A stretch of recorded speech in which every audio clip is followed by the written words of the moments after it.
In this lesson, we're going to look at probabilities using counting methods. In our previous lessons, we were looking at the ideas of what probability means. Now we're going to use our previous lessons on counting methods, our permutations, our combinations, and our fundamental counting principle, and combine that with probabilities. Let's take a look at the first example. In example 1, it says Jamal, Ethan, and Alberto are competing with 7 other boys to be on their school's cross-country team. All the boys have an equal chance of winning the trial race. Determine the probability that Jamal, Ethan, and Alberto will place first, second, and third in any order. Now when they say in any order, that implies that order is not important. So we're not going to use permutations for this, but rather combinations. Now in combinations here, probability is going to be our favorable outcomes over our total number of outcomes. And now our favorable outcomes is getting in first, second, and third in any order. So those boys can be first, second, third, first. Like, it doesn't really matter as long as they're those first 3. And then our total number of outcomes is represented by any of the boys coming in first, second, third. So how do we do that? Well, our favorable outcomes is of those 3 boys, we want them to come in first, second, or third. So we've got 3 boys, Jamal, Ethan, and Alberto, and we've got 3 places that they can sit in, first, second, or third, in any order. So that would be 3C3. The total number of outcomes, any of the boys, well, there's 10 of them, being placed in first, second, or third.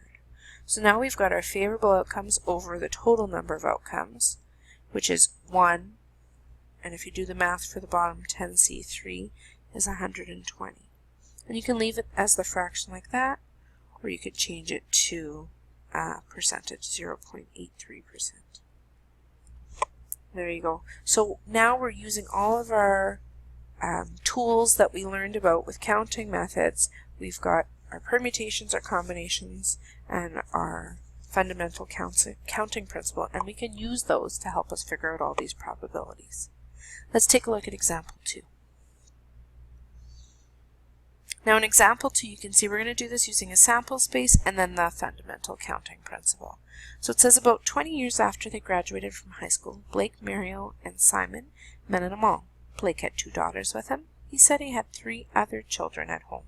Determine the probability that at least one of Blake's children is a boy. Now, this at least one probability is a very special type of probability.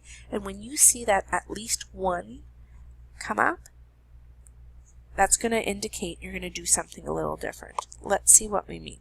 So let's do the sample space for the other 3 children.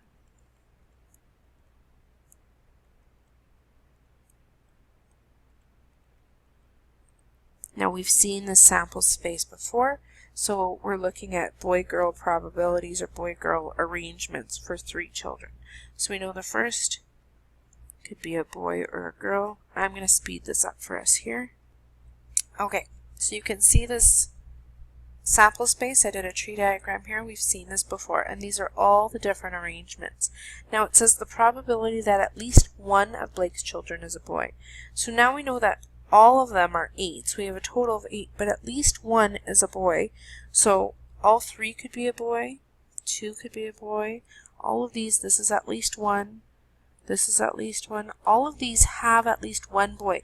The only one that doesn't have at least one boy is the last arrangement where all 3 are a girl.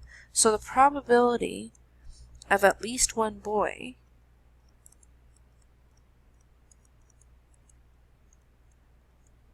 would be 7 out of 8. If you want to look at it in terms of percentage, that would be 87.5%. Now, if we use the fundamental counting principle, what would that look like? Well, for each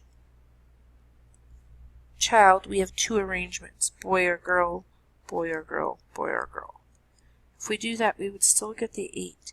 The thing is when we're doing the sample space, it's easy to see which ones were at least 1. So this is 8 ways total.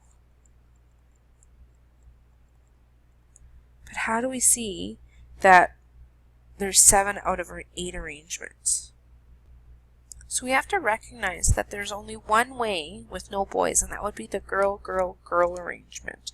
And that would be 1 times 1 times 1. And there's only one way to get that arrangement.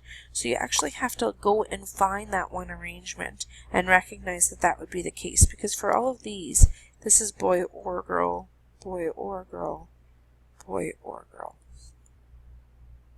So now, what this is giving us, this one way, is not what we're looking for in terms of the at least one probability, right? Determine the probability that at least one of Blake's children is a boy. This is the complete opposite, right? There's one way where none of them will be a boy.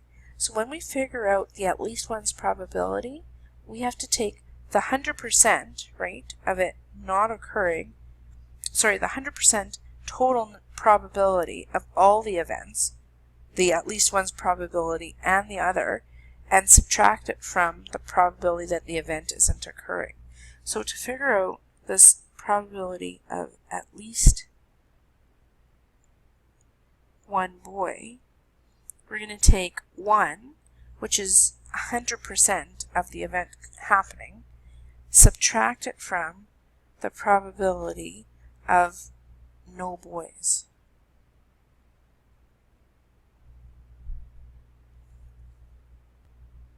In this case, 1, or 100%, minus the probability of no boys is one way out of the 8 ways, right? Because this is one way here, but the probability of no boys, or the probability of all 3 girls, is 1 out of the 8. And you can see that up in our sample space. This is the 1 out of the total 8.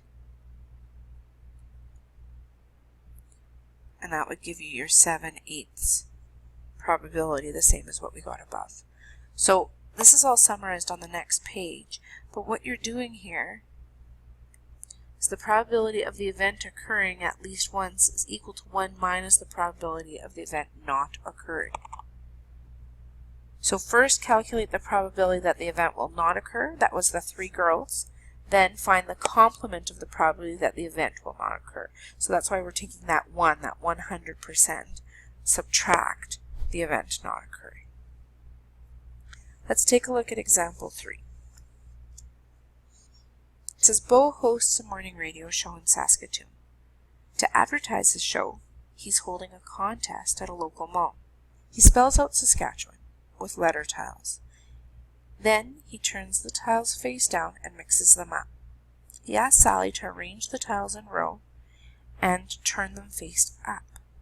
If the row of tiles spells Saskatchewan, Sally will win a new car. Determine the probability that Sally will win the car. So how do we do this? Taking a look at all the letters, I can see that there's 12 letters total.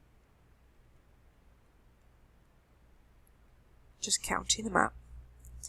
I've got 2 S's, 3 A's, and then 7 others, and that's important when we're trying to figure out the arrangements. So if I want to figure out the probability, remember that's the favorable outcomes over the total number of outcomes. Well, favorable outcomes, there's only one way of spelling Saskatchewan, right? So the probability of this occurring is 1 over the total number of arrangements of these letters. And we've done questions like that before. So I've got 12 letters total. I'm going to do this on the side here. So that would be 12 factorial. But because I have repeats, I've got to divide those out. And I've got 2 S's, 3 A's, and then the 7 other letters. So if I divide that, that will take care of the arrangements where we've got repeats, the 2 A's and the 3 S's. And that gives me 39,916,800 total number of outcomes.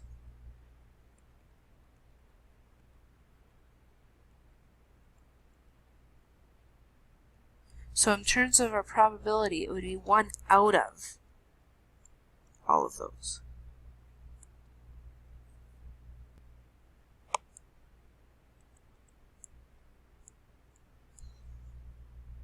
So that's the probability of winning the car. The tricky part I find for students is this one, because there's only one way of spelling Saskatchewan using those tiles.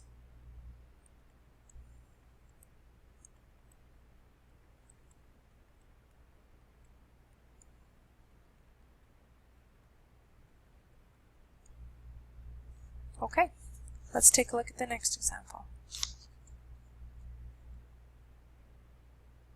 Again, we've seen these types of questions when we were looking at our permutations and combinations unit, but now we're asked to figure this out using probability.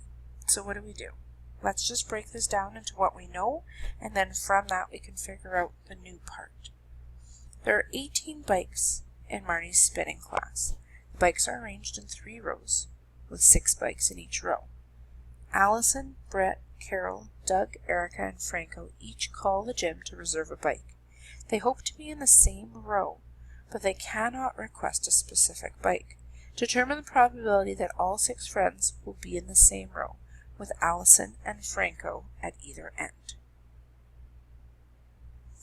So first of all, we're going to look at Allison and Franco at either end. So that's this 2 times 1 or 2 factorial. Now, if you look at this in the rest of the row, I've got 4 factorial, 4 times 3 times 2 times 1. And then, for the other bikes, I've got 12 factorial. 12, 11, 10, 9, 8, 7, 6, 5, 4, 3, 2, 1. So the 4 factorial is the 4 other friends in the same row. And the 12 factorial represents the other members that are also taking the spin class. So in order to find the probability of being in the same row with those 2, Allison and Franco, at either end, we need to figure out our favorable outcome, which is that exact thing, over the total number of outcomes. And if there's 18 people, the total number of outcomes would just be 18 factorial. So what does the numerator represent here? Well, on top, I can have 2 factorial times 4 factorial, and that's that first row up here. And then if I times that by the 12 factorial, right, that would be all of the rest of the people in the class as well. But we've got to recognize that there's 3 rows. It's not saying that they have to be in this top row. They could be in this row, or they can be in this row as well. In order to take care of those 3 rows, we would have the same thing but multiplied by 3. 3 times 2 factorial times 4 factorial times 12 factorial. So our probability here, if we take this and put it up here, drawing some arrows, sorry, our probability becomes exactly that, 3 times 2 factorial times 4 factorial times 12 factorial, all over 18 factorial. Now, in order to solve this, if you just did the numerator, you get a really, really big number. If you just do the denominator, what we can do is we can do some simplifying. So I'm going to rewrite it down here. I'm just going to use some elimination here, because we've got 18, 17 times 16 times 15 times 14 times 13 times 12 factorial. And what that's going to do is that's going to simplify things for us a little bit, and you'll end up with 144 over 13,366,080.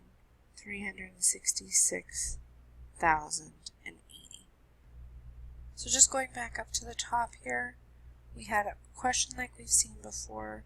We just had to remember that we had to not only figure out the first row, but all 3 rows, and then recognize that that's our favorable outcome over the total number of arrangements, which was 18 factorial. And then just because it was such a big number, we had to simplify things a little bit to get a nice value at the end. That's it for today's lesson. Thank you very much.